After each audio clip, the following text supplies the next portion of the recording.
Alaska is one of America's most beautiful vacation destinations, and in the next hour we'll explore some of the highlights. We'll begin by taking a luxury cruise, embarking in Vancouver, Canada, and sailing through the Inside Passage. En route, the ship docks at some of Alaska's most infamous gold rush towns, KETCHIKAN, JUNEAU, and SKAGWAY, where you'll actually learn how to pan for gold and where to go to try it. You'll also experience the Alaska Salmon Bake, a tradition here up north. Learn where to find a good one, plus pick up a few other restaurant and dining tips. We'll take the ride of your life on a helicopter that actually lands on top of the Mendenhall Glacier, so you can walk the ice. It's an adventure you may want to include in your plans.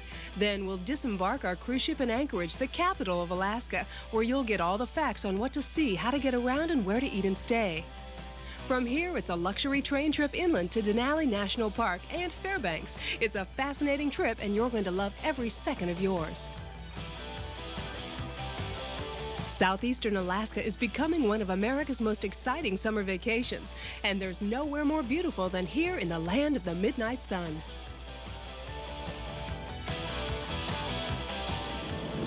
Hi, I'm Laura McKenzie, and since we just crossed the Canadian border, welcome to Alaska. Most tours begin with a cruise from Vancouver, Canada up to Anchorage, and that's the best way to see the glaciers. From Anchorage, we're going to take a train trip inland all the way to Fairbanks. It's going to be a great trip, but right now, why don't I show you around the ship? Each cruise line has its own services, amenities, and special features, but most of them in similar price categories operate pretty much the same. Days at sea are filled with optional activities that you can participate in if you'd like. Dances, cocktail parties, singles mixers, games, gambling, contests, whatever, plus unlimited opportunities to eat and drink. Every day a program is printed listing all the shipboard activities. It will tell you who, what, when, and where. It even lists the suggested dress for dinner. You can sit out a few activities in the library if you'd like, and as a special note, cruises are a great vacation for people traveling alone. However, you should know that single women usually outnumber single men at least 10 to 1. The first stop on most cruises is KETCHIKAN. It was originally a salmon fishing camp that grew and prospered as a result of the gold boom. Today, it calls itself Alaska's first city simply because it's the first stop on the cruise for ships coming from the south.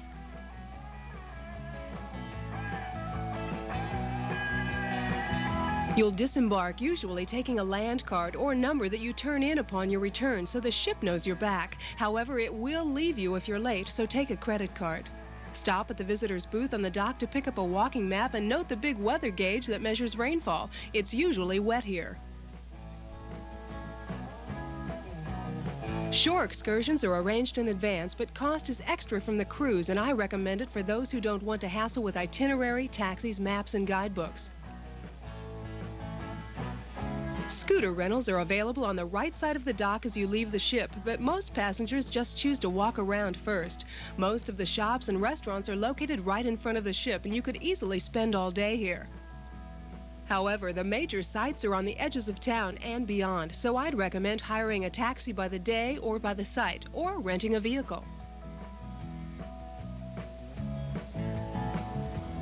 Since KETCHIKAN is where everyone used to come for R&R, they naturally had a red light district. Well, this is Creek Street, and this is it. Notice how all the old houses are built up over the water on wooden pilings, and they now house shops and cafes.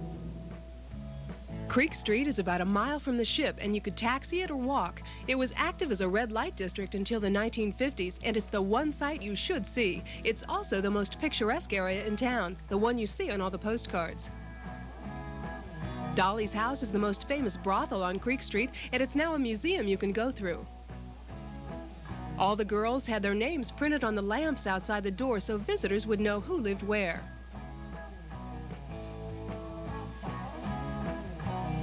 There's a good bookstore next to Dolly's House where you can pick up some Alaska information for the rest of the trip, but you may want to wait on the souvenirs. However, KETCHIKAN t-shirts or postcards are only found in KETCHIKAN.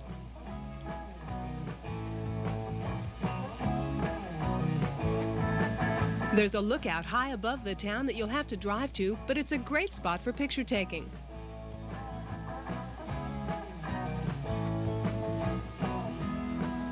A sight that's well known in Alaska is a street of stairs accessing homes on the side of the hill. Also in view is a private boat dock and the mountains in the distance.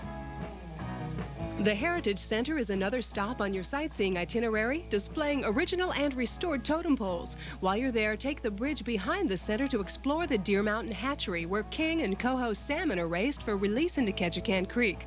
Ketchikan is famous for its totem poles, carved monuments to the city's Indian heritage. Every totem pole tells a story or a legend. For example, this one tells about the medicine man of the village. His face is shown up here. For his final test, he's sent out into the wilderness alone and naked to be adopted by an animal spirit, shown here by this weasel. Supposedly, the animal spirit helps him cross over into the spirit world to learn more powerful medicine. At Saxman Totem Park, 2 miles south of town, you can see replicas of famous totem poles carved by the Tlingit Indians. Natives can read the poles, but you should pick up literature or a guidebook that tells the stories behind the faces.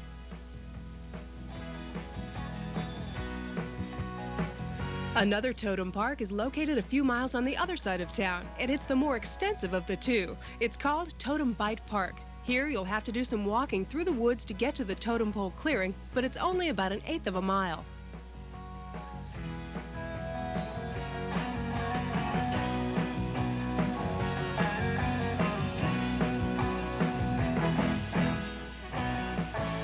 The main attraction here is the winter house, where a tribe would live during the harsh winter months. You can go inside.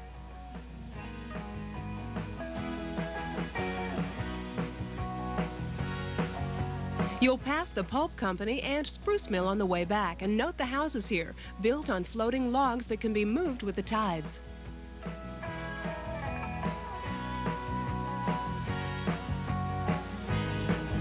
One of the best ways to see Alaska is from the air, so I recommend taking a helicopter or a bush plane ride. Now, it's going to be expensive, but what you'll see is fantastic. In Ketchikan, helicopter rides are located on the docks next to the cruise ship, and several people can go up at one time. The ride takes you over downtown Ketchikan and out into the surrounding countryside.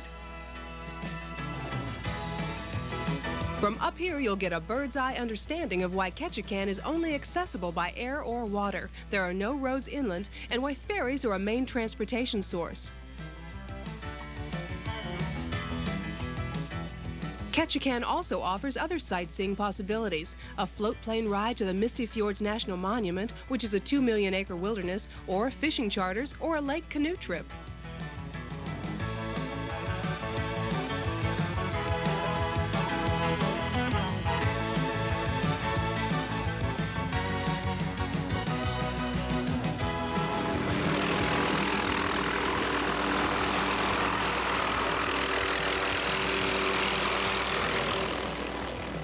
The following is a review on the sights to see in Ketchikan.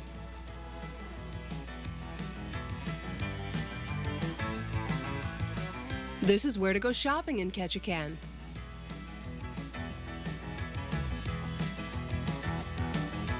These are some of the activities available here you may want to plan for.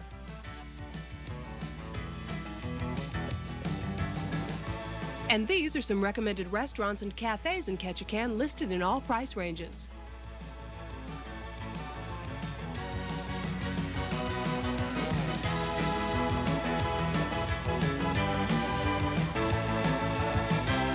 Back on board, you'll depart Ketchikan at the end of the day to continue your journey northwards through the Inside Passage. Alaska cruises are offered only in summer because it's dark and cold in the winter. The best months to visit are June and July. May and June are the driest, but the further into July you wait, the warmer it will be. And there are no guarantees on rain. Figure it will and plan accordingly.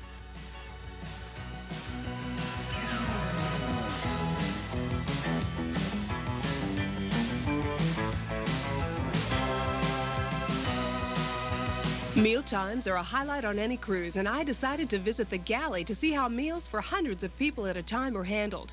On board, all your meals and snacks are included in the fare, and room service is also available. These are the grills where the steaks are grilled. Are they grilled to order? Yeah. Oh, they are? Yeah. All breads, cakes, and bakery goods are baked on board daily, and if you have a special occasion like a birthday or anniversary, 24 hours advance notice will get you a custom-made cake. Food preparation is an art, especially on a cruise, and most ships have food designers on board to make meals look as good as they taste. The Big Gala Buffet is the occasion everyone looks forward to. Bring your camera, as the buffet is open to photographers first. Besides the Gala Buffet, there are 2 daily buffets, one poolside at lunch for those who don't want to eat from the menu in the dining room, and one at midnight. Every day, the evening's dinner menu will be posted right outside the dining room. Let me tell you what's on for tonight. We have beluga caviar, imported smoked salmon, maybe goose liver pâté, a little lobster tail and a medallion of prime tenderloin, or a rack of lamb perhaps, and possibly Cherry's Jubilee for dessert. This is not too hard to take. Fattening and rich? Yes, but it is possible to order for special diets in advance. Royal Cruise Line wins my approval for adding a special menu selection at each meal that meets the American Heart Association's guidelines on salt, fat, and cholesterol, with the added bonus of a meal choice that's low in calories. At the least, you can save up your calories for dessert.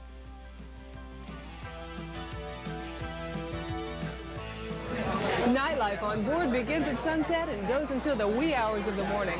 You can dance to an orchestra, gamble in the casino, see a floor show, or just relax at the piano bar. Whatever you decide, you're sure to have a great time. The second night out, the captain usually hosts a welcome cocktail party. You meet him as you enter, and the ship photographer takes your picture. Another Royal Cruise Line invention are cruise hosts, gentlemen whose duties include platonically entertaining single ladies. What's your favorite part of the cruise? I think the dancing. The dancing is the most favorite, I think, because it's fun to dance with all the ladies. The night of the captain's welcome party, the captain will also traditionally introduce his officers and staff. To introduce you the officer who is responsible for the law and safety of the ship, next in command officer or executive officer, Captain Manuel Sarakis. As you cruise the inside passage, Tracy Arm Fjord is where you can catch your first glimpse of icebergs. At the least, you're guaranteed some spectacular scenery.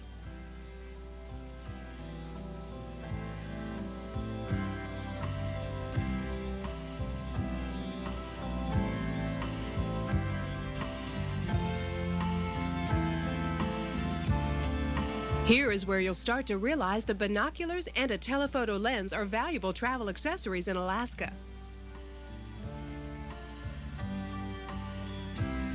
Your next port of call is JUNEAU, Alaska's capital. This was a town founded by the gold rush and saved from extinction when it became Alaska's center of government. Weather here is warmer than most of Alaska's port cities. The mountains provide a shelter against the huge glaciers that surround the city, but you'll still need to dress with a sweater and a jacket, and JUNEAU is known to have rain more than half the time.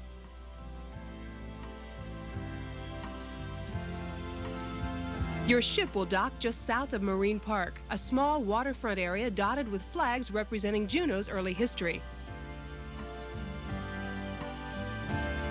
Fisherman's Wharf is to the left as you disembark, and I couldn't resist checking out the local specialties.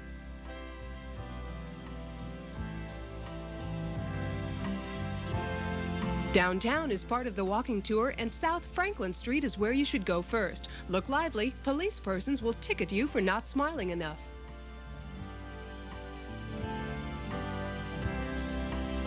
The Alaskan Hotel is a landmark with a quiet bar, but don't miss the Red Dog Saloon. It's where the action is.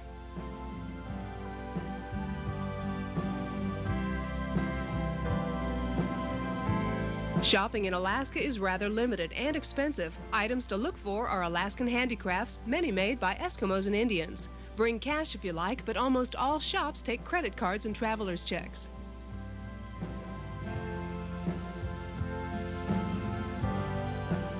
JUNEAU has some interesting shops, and there are a couple of great souvenir places on Franklin Street.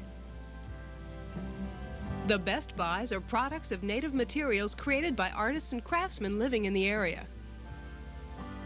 Look for carvings out of soapstone, wood, jade, ivory, and items embellished with fur.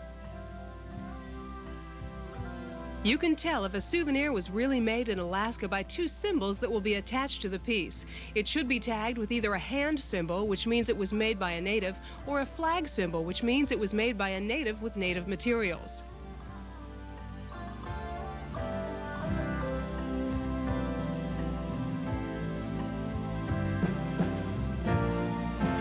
As you continue your walking tour, you'll be heading uphill. The Davis Log Cabin Visitor Center is an optional stop for brochures and maps.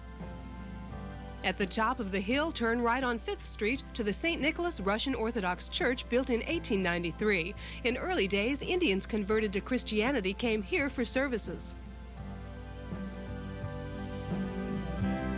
A 4-story totem pole is an odd monument in the middle of a residential neighborhood. But continue your walk back towards town to the Alaska State Capitol and other government buildings. At the top of the residential area and really too far to walk, you may pass the governor's mansion. Note the totem pole on the right side of the building. Also on the sightseeing agenda is a JUNEAU phenomenon you shouldn't miss. 13 miles from downtown is the Mendenhall Glacier.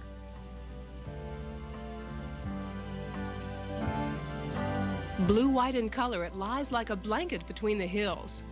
The visitor center parking lot is the closest you can get without walking.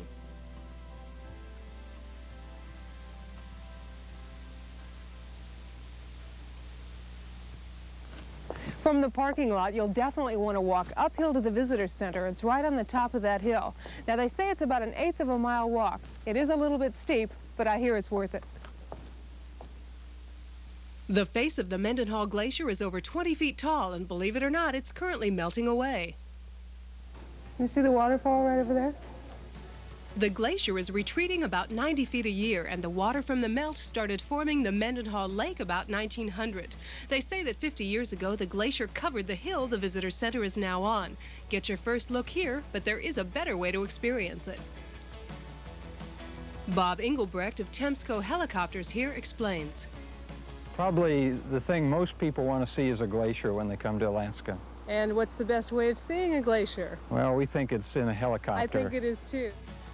After being fitted with special boots, your helicopter lifts off from the Temsco terminal right outside of JUNEAU. The flight from liftoff to the glacier is about 10 minutes, and the city of JUNEAU passes below you. Soon, the face of the glacier is under you, and you're flying over the lake you were just looking at from the visitor center. The glacier is not a smooth sheet of ice. It's creviced with beautiful veins of blue. Suddenly, you realize that throughout the millions of years of this glacier's life, you're one of the very few people to ever see it from above.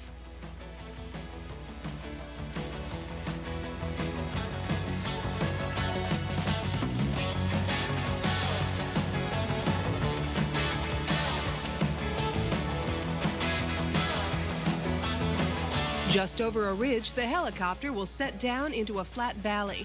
Being very careful of the blades over your head and of the crevices in the ice, you can get out and walk around.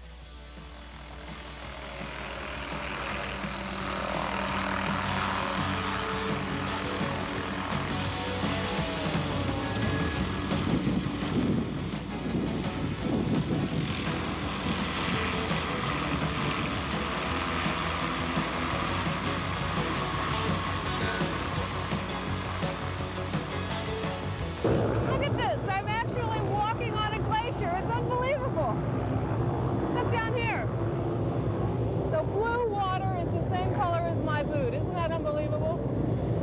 They say the reason that the glacier ice is so blue is because it's the hardest ice in the world. It's made up of 6 crystals instead of the usual 8. So all the light is absorbed except this blue color. It's great. It's fantastic. Besides crevices, avoid extra white patches. These are soft snow spots covering a crevice. Your guide will point out the safe places. Up here, you really lose perspective of size and distance. Right over there is the ice fall. It looks like it's about a 3-minute walk, right? Well, it'd probably take me over a half an hour to get there.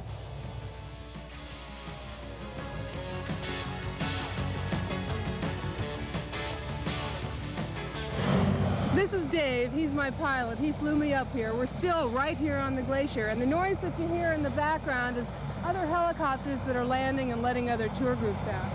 How often do tours come up here? How many months out of the year? Approximately 5 months a year. Summertime, right? Yes, ma'am. What happens in the winter? Why can't you come up here?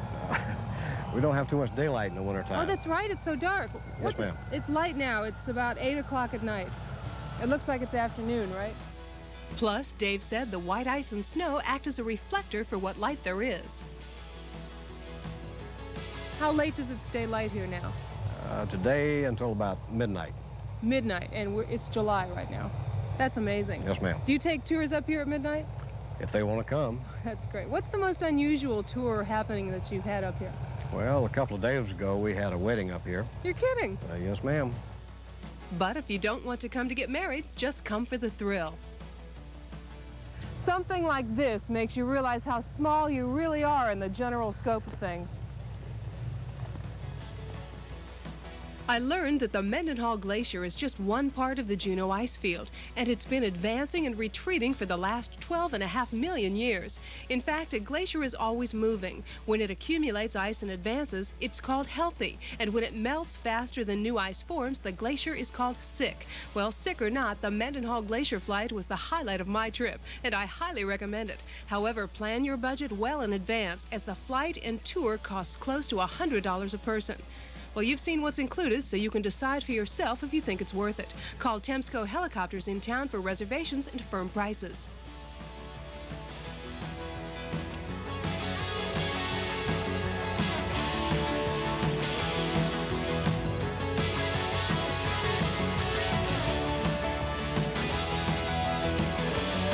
In review, these are the major sites in Juneau.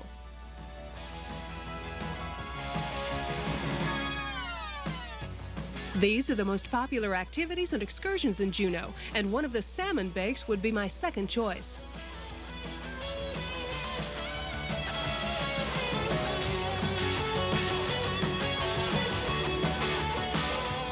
Here are some recommended restaurants and cafes in Juneau.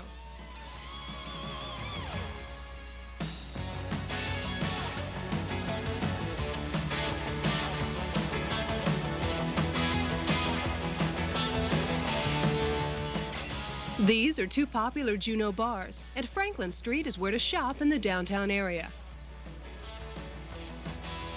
And at the end of the day, you're back on board.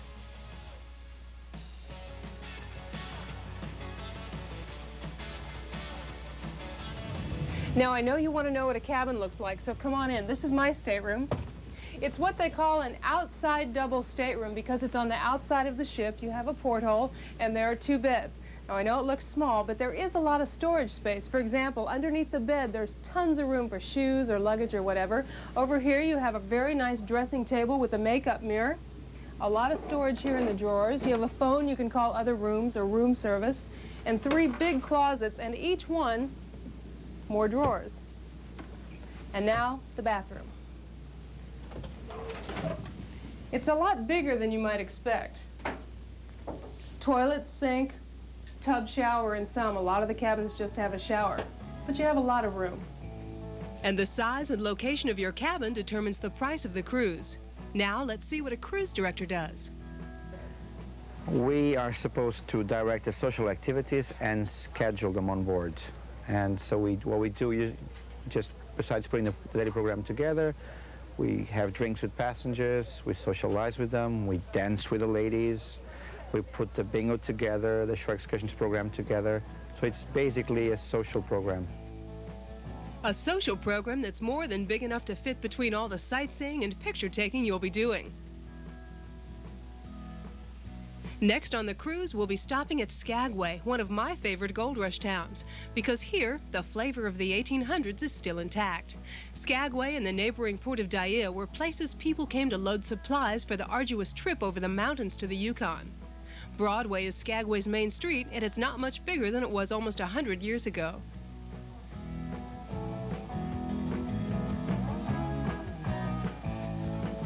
Skagway and Dyea were two port cities that sprang up overnight when gold was discovered in the Canadian Yukon. The Chilkoot Pass was the fastest but hardest trail over the mountains, and the town of Dyea was the closest. 7 miles away, Skagway accessed the White Pass, a safer but longer trip. Miners loaded their packs at both ports and made several trips to the summit, as Canadian entrance requirements included almost a ton of food per person. Once over the mountain, it was another 500 miles on Lake Bennett to the goldfields. Stairs were chopped into the ice and hundreds of men and animals died making the trip. White Pass was named for William Moore, the first white man to discover it, and his cabin in Skagway still stands. The town of Dyea died when a railroad was completed in an astonishing 14 months, linking Skagway with the Yukon over the White Pass. Construction included a bridge over Dead Horse Gulch, accurately named for the animals who perished on previous trips. Many miners would often return to Skagway to work on the railroad until they had enough money to go back to the goldfields. Today, the train is finally retired from service after being revived once during World War II and again in the 60s to haul miners through the White Pass. Dock pilings are all that remain of Dyea, as wooden buildings were torn down for use in Skagway. Even today, the pioneer feeling is still alive, and horse-drawn wagons are a fun way to take a tour. The oldest gift shop in Alaska is Kerms's Curio Shop. Note its advertising billboard painted on the rocks overlooking the town. For a complete walking tour, get a map at this strange building covered in driftwood, the Arctic Brotherhood Hall, now the Visitors Center. Other historical buildings will be explained, and some of them have a pretty raucous background. You could also take a guided walking tour. They leave from the old railroad depot on Broadway and 2nd, now a National Park Service Visitor Center. Getting around downtown Skagway is easy. Walk the 8 blocks or take a carriage taxi. Negotiate price with the driver.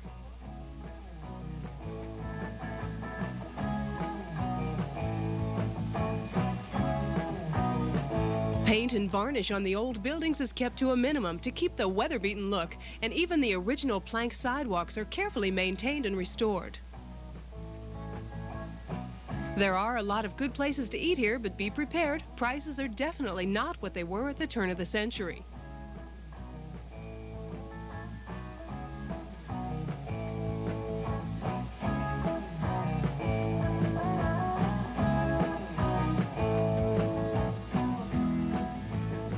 The most famous saloon here is the Red Onion. It dates back to 1898 and has its original bar. The Red Onion was also a famous house of ill repute, and staff dresses in authentic costume. Even today, it's the gathering place for cruise ship personnel and passengers, although the girls serve the customers platonically nowadays.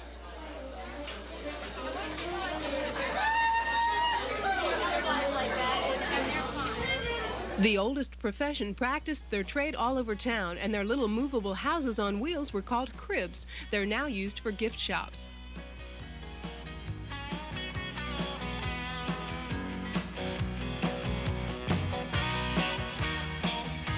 Another historic brothel is the Skagway Inn, now a reputable bed and breakfast hotel. Take a peek inside. Hi, would it be possible to see some of the rooms upstairs if you have any open? Sure, I'd love to give tours. Great. Are all the stories true that we've heard? They are true. This is a historic hotel. It used to be located down in the red light district. It's actually 2 separate buildings that were moved to this location in 1916. For a few years it was a private residence, and then it was turned into a rooming house and then a hotel, and probably been run as a hotel for the last 40 years. The rooms, one of the previous owners went through the police records of the early days of Skagway and picked out the names of the rooms, and these are named after actual ladies of the evening. Great, I love This is Cleo. There's some original furniture in here. Most of the pieces of furniture in the building were taken from different homes around Skagway, but none of it was brought in from any place else. It's all originally from Skagway, from the Gold Rush era. This is great. Are these the original iron beds? Mm-hmm. If Suzanne is there when you visit, she'll show you around, or at least let you look at the nameplates over the doors.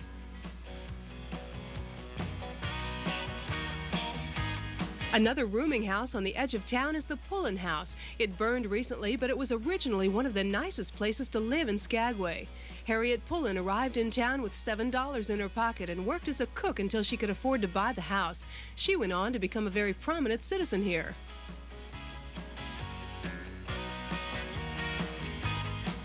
Skagway's most disreputable character was Soapy Smith. He and his gang created scams to rob prospectors of their hard-earned money.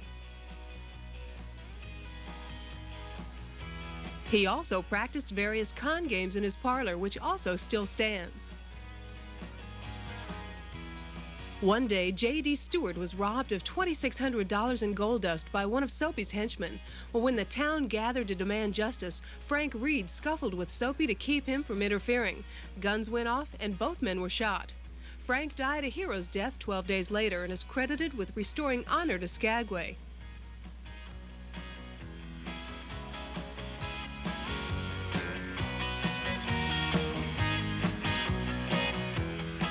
Soapy died a hated man and was not even allowed to be buried within the cemetery boundary. He's buried on the edge of the Gold Rush Cemetery, and you can visit it just outside of town. Wooden headstones are a fascinating reminder of the Gold Rush, and locals give tours here telling stories of some of the cemetery's famous inhabitants.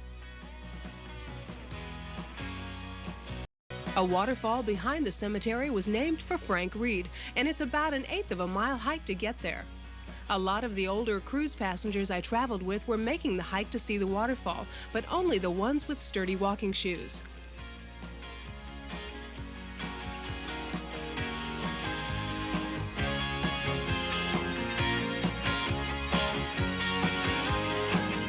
The City Hall sits next door to the Pullen House. It's a worthwhile visit because upstairs is the Trail of 98 Museum with a lot of personal effects and memorabilia from the Gold Rush era. There is a small charge. Also displayed is an old train engine car from the White Pass Railroad. One of the shore excursions in Skagway that I enjoyed was outside of town, past the old Daia town site and onto a camp on the Skagway River.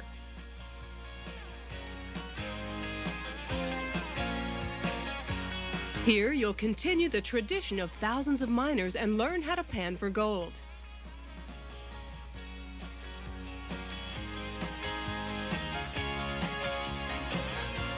At an authentic prospector's camp, you'll be taught how to do it in barrels, not the river, and there's a guaranteed piece of gold in every pan, so you'll know if you wash it away.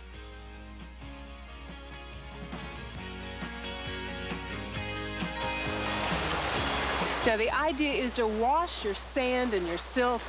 The gold is the heaviest, so it sinks to the bottom. So as you shake it up, the gold supposedly will fall to the bottom of the pan, and then you pour off the top layer, what you don't want. And you do it over and over and over again until all the sand and the dirt's gone and you hit pay dirt. Now that gold's profitable again, people are coming back to actually prospect here in Alaska. Before you try, just check to make sure you're not jumping someone else's claim. After you pan for your gold and you have a few flakes, you can afford to build a tent like this one. It's pretty primitive. How'd you like to live there for a whole winter? There's a few tents down here. This looks like the washing hut. They wash their clothes in that one.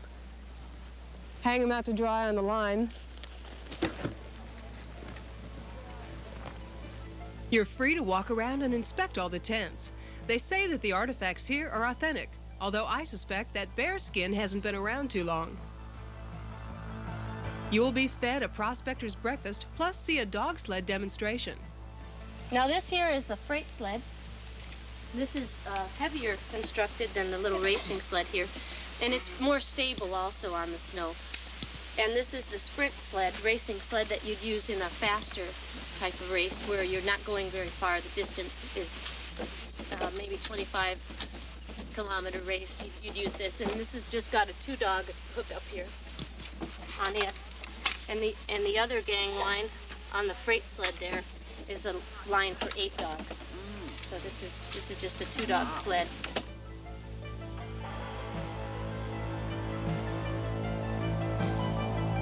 In review, these are some of the sights in Skagway.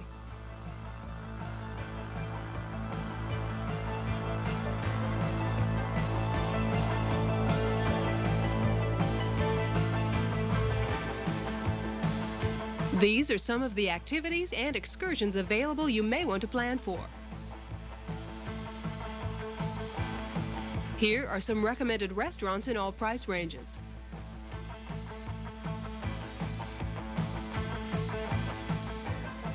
And these are some of the historic bars still operating in Skagway. As you continue your cruise northward along the Inside Passage, you'll detour into Yakutat Bay for a glimpse of the Hubbard Glacier.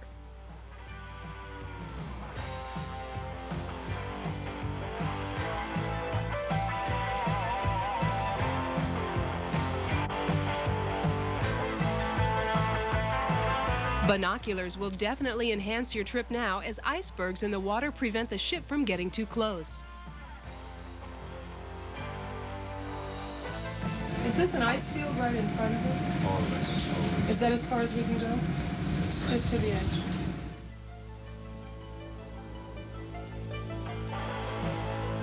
The next day, the Columbia Glacier is our next detour. The face of the Columbia Glacier is 2.5 miles wide and an impressive 260 feet above the waterline. A popular cruise tradition is to send a small boat out to the glacier to bring back ice. The ice is then put on display so you can inspect it close up or chip some off for drinks.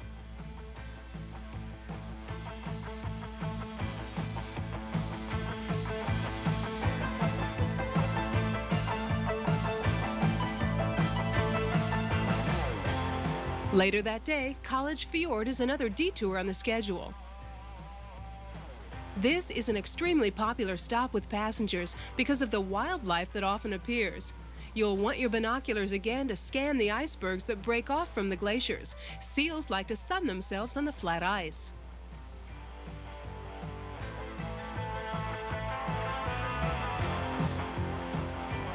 College Fjord was named for the universities that supported the 1899 Harriman expedition who surveyed the area.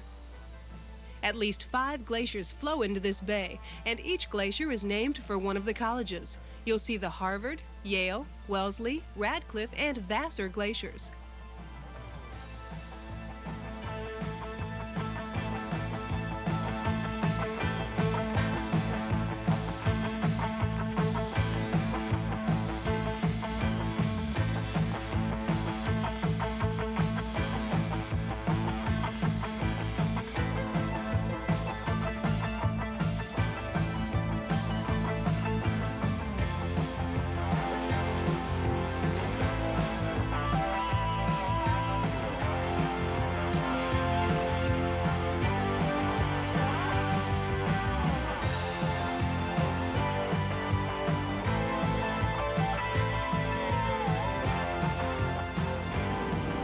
The summer weather in Alaska can only be described as changeable. If it's not raining, it's probably going to rain. And if it's not very cold, it's probably going to get cold, and vice versa. When you're packing, plan on dressing in layers. Bring some sweaters. And don't forget a heavy jacket for the days that you'll be glacier watching.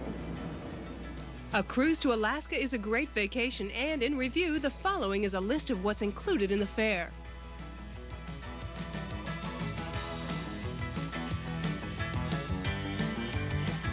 This is a list of what's not included and what you'll need to plan for. This is a list of what you'll need to pack for Alaska sightseeing.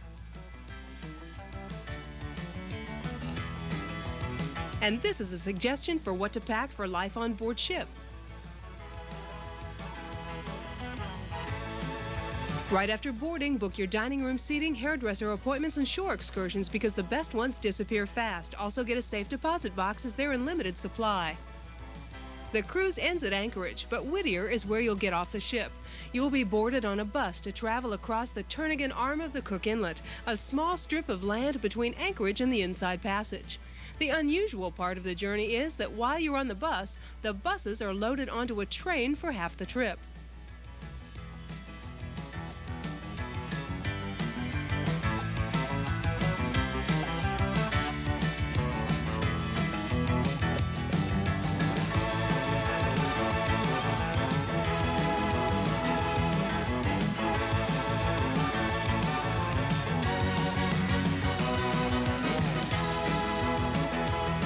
The railroad goes through a tunnel in the mountains, and on the other side is some spectacular scenery.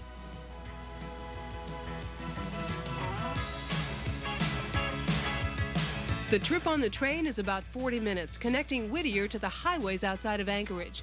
It's the only transportation between the two cities, and locals adapt. For example, in Whittier, I saw an ambulance that had fold-down train car wheels that folded up for regular road driving.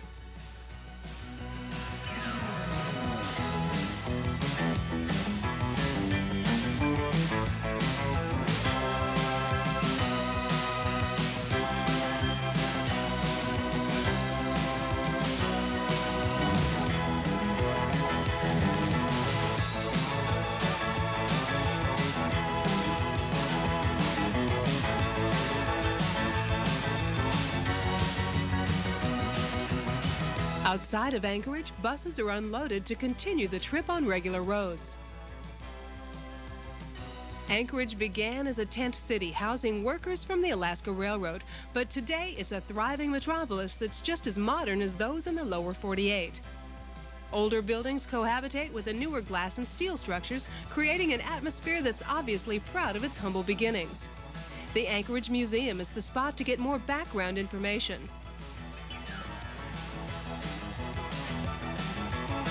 Anchorage is the fastest growing city in Alaska, and you should start your sightseeing with a stop at the Log Cabin Visitors Information Center downtown.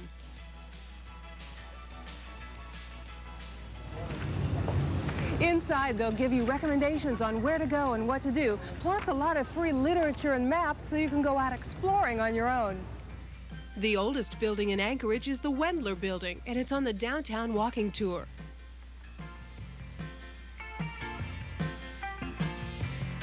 Anchorage faces Cook Inlet, named for Captain James Cook, who explored the area in 1778, and a monument to him overlooks the bay at Resolution Park.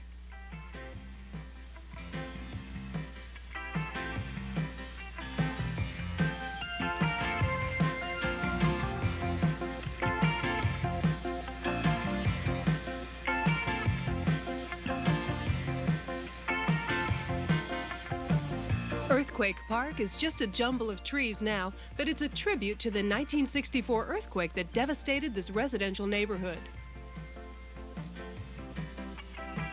Before getting on a plane home, spend a night here in Anchorage. Prices are high, at least $100 a night for the better hotels, but no more pricey than hotels in other major cities like New York or Los Angeles. Always have a reservation before you come. And like anywhere else, you can find good hotels and motels in more moderate price ranges. A salmon bake is an Alaska tradition, cooked over an open fire with other Alaskan specialties like halibut and crab. They say that the preparation, glazes, and sauces are important to the salmon bake, and it's what makes the salmon steaks taste really good. What kind of glaze is that? It's a brown sugar, butter, and lemon sauce glaze.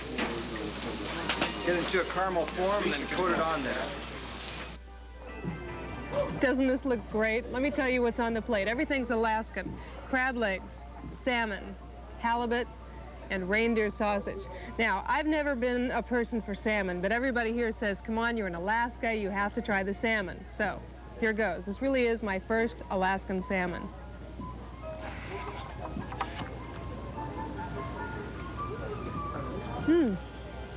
It's really good.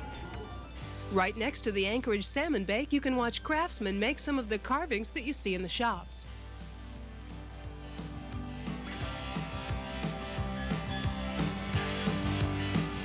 And speaking of shopping, note that furs are one of the best buys in Alaska. You can buy direct from factory showrooms, and the savings are significant, about half the price of furs you see at home.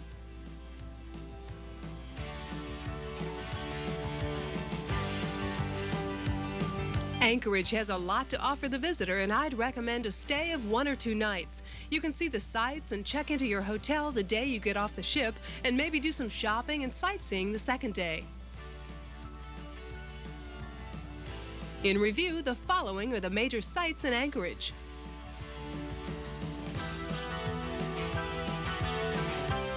These are some of the tours and activities available you may be interested in. This is a list of good buys and souvenirs to shop for in Anchorage. This is some information on taxis and buses in Anchorage.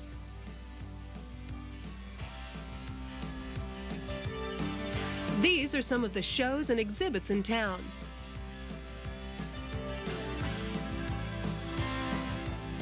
This is a list of recommended Anchorage restaurants in all price ranges.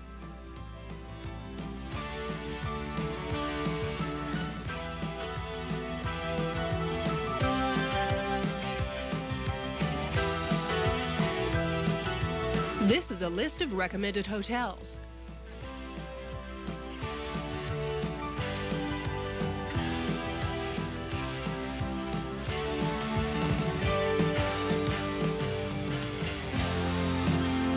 And here's a few suggestions on nightlife.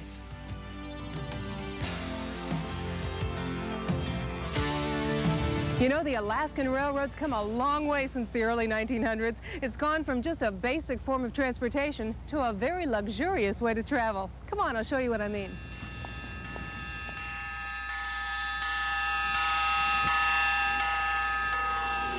From Anchorage, the Alaska Railroad is the alternative to the airport for an incredible sightseeing trip to Fairbanks, about 350 miles north. A company called Tour Alaska has revived and renovated the luxury domed railroad cars and call their private cars the Midnight Sun Express. There's bar service, plush carpet and upholstered chairs, oak coffee tables, polished brass everywhere, plus an optional silver service gourmet meal served en route. It's the way to go, especially since it's not really too much more expensive than a regular train seat if you exclude the price of the meal. This route is called the Courtesy Line, as the state runs it for the convenience of the people. Anyone en route can flag it down to get on, and locals can call a stop wherever they want to get off. The advantage of the train trip is the ability to stop at Denali National Park, halfway to Fairbanks, and spend the night. The National Park is a wildlife preserve and includes Mount McKinley. There are excellent lodge-style accommodations here, usually with restaurants on the premises. Visit the Information Center for brochures and tour information, but most people take the 6 to 8 hour shuttle bus tour into the park looking for wildlife. Your shuttle bus is really a yellow school bus, and frankly, sitting on that for 6 to 8 hours after a 5-hour train trip is not my idea of a good time, but it may be yours. Wildlife sightings are not guaranteed, but they're highly possible according to the rangers. There are two systems to get people into the park. There's the free park shuttles, and there's the Tundra Wildlife Tour, which is a narrated tour, 6 to 8 hour trip into the park. For many people, these trips are the highlight of a trip to Alaska, because on a typical day they may see grizzly, moose, caribou, and Dall sheep, and even an occasional wolf. And then again, you may not. This is what our group saw. Nothing. Lodge accommodations are a little pricey, but again, that's Alaska. There are campgrounds here for those who plan to stay a while and don't plan on trying to find a room without a reservation made well in advance. For a more adventurous afternoon, take a whitewater raft tour. Dress warmly, know how to swim, and they'll give you wet water gear to put on before you cast off.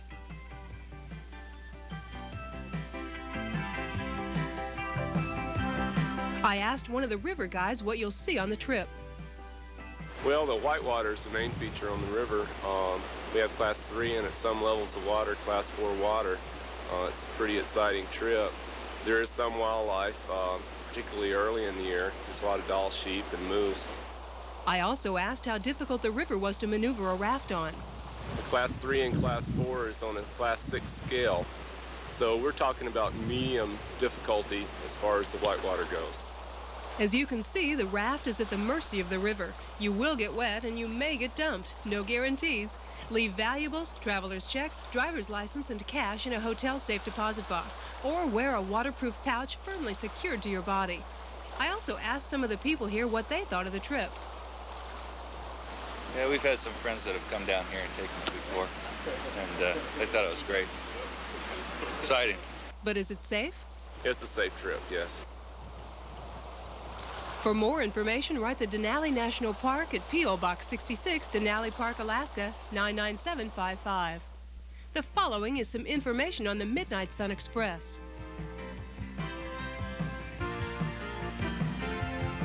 These are hotels and lodges available at the park.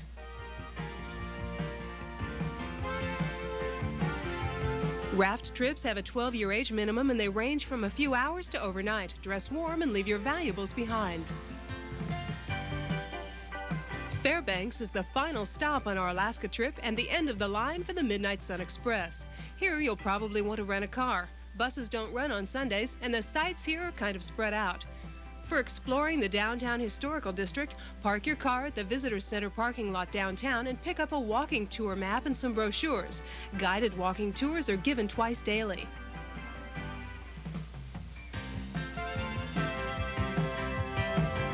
The University of Alaska runs an excellent museum housing archaeological and historical displays, and the campus itself is a main draw for residents. Hotels in Fairbanks are expensive, and on a special note, Fairbanks is also the end of the line for the Alaska Highway. But that doesn't stop people here from getting around. Since a lot of Alaska's inland cities aren't connected by roadways, the only way to travel between them is by air. And since there aren't a lot of airstrips either, what you'll see a lot of are float planes.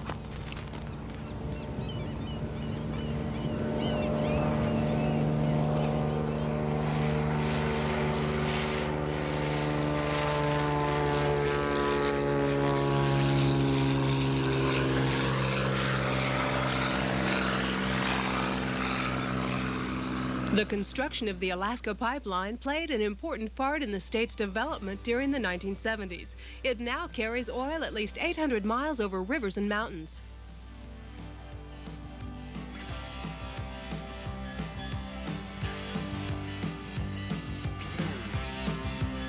Posted signs give visitors all the specifics and factual information on the construction of the pipeline, over half of which is built underground.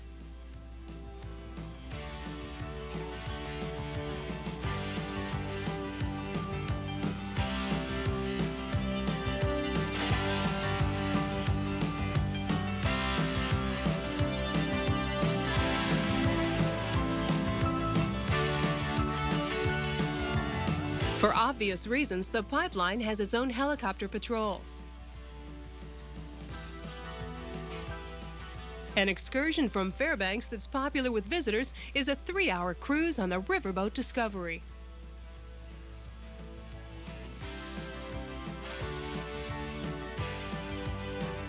Paddle wheel riverboats began hauling supplies to prospectors who lived further inland, and today visitors can see homes and fishing contraptions used by current residents.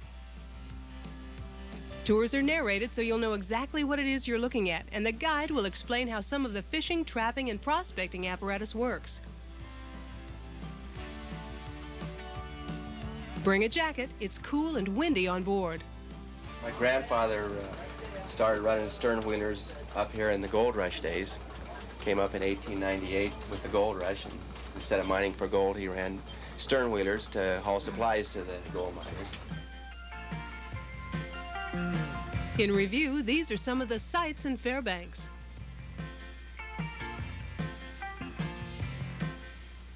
These are some of the activities available, including Alaska Land, a recreated gold rush town with shows and demonstrations. This is some information on public transportation, but you may want to rent a car while you're here. These are some recommended Fairbanks hotels in all price ranges.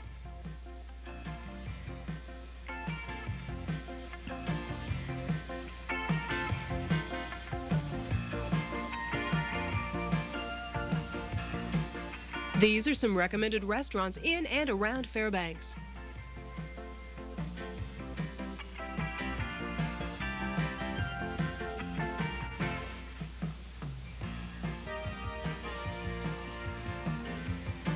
And here's where I recommend going at night for a good time.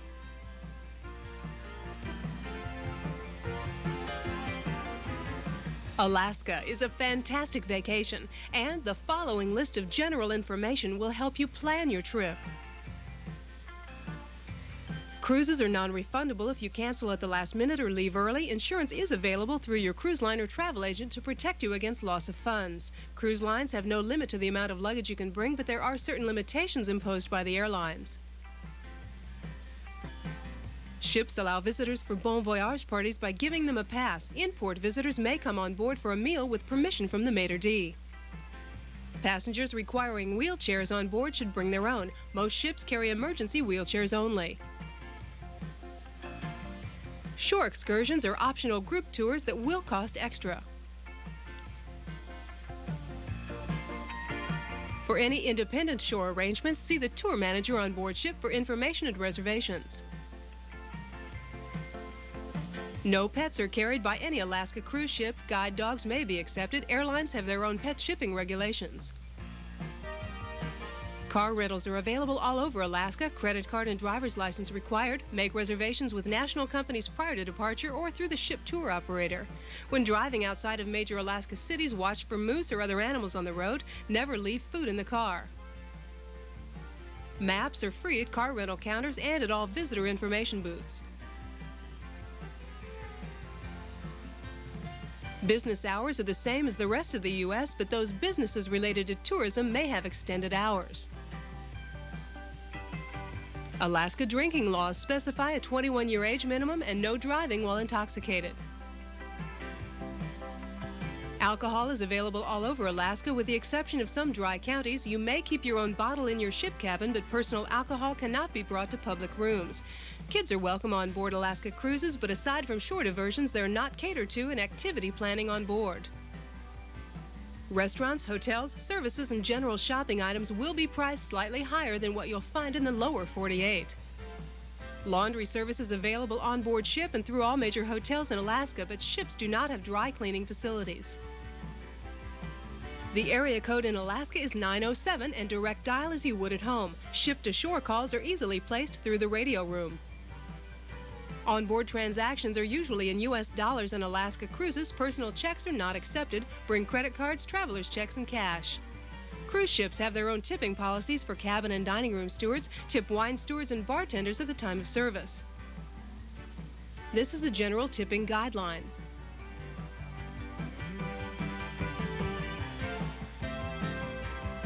Film and batteries are widely available, but more expensive than what you'd pay at home. For information, write the Alaska Visitors Association or ask your travel agent. Campgrounds with all facilities are widely available. Contact the state and national parks or ask your travel agent. For information on Alaska's national parks, write the National Park Service at this address. And here's where to write for information on Alaska's state parks.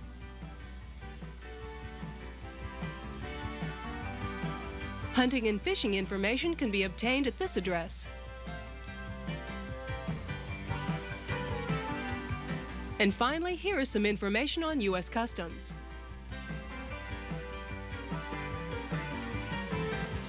Well, I hope you enjoyed seeing a little bit of Alaska with me. And if you're planning a trip, maybe this will help you save a little time and trouble. And if you've already been, I hope it brought back some nice memories for you.